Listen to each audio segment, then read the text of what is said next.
Good morning everyone. রবিবারের সকালবেলায় বারান্দায় বসে বসে রোদ পথে পথে একটু চা খাচ্ছিলাম। সকলে কেমন আছো?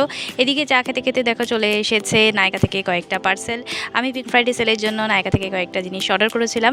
তো আজকে যেহেতু রোববার, মা করেছিল মাংস, আর মাংস না চেখে দেখলে কি করে হয়।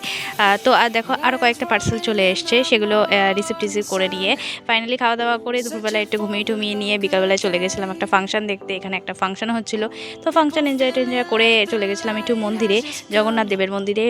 কয়েকদিন ধরে ইচ্ছা ছিল যে একটু জগন্নাথ দেবকে দর্শন করব, দেখেই মনটা ভালো হয়ে গেছে। তো তারপরে চলে এসেছি আমরা একটা মোমোর দোকানে।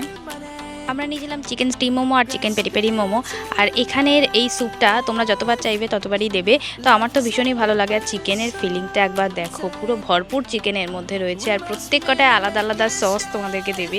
জাস্ট সসে ডিপ করে এই চিকেন মোমোটা খেতে আমার জাস্ট অসাধারণ লাগে। তো তোমরা কাদের কাদের মোমো ভালো লাগে জানিও।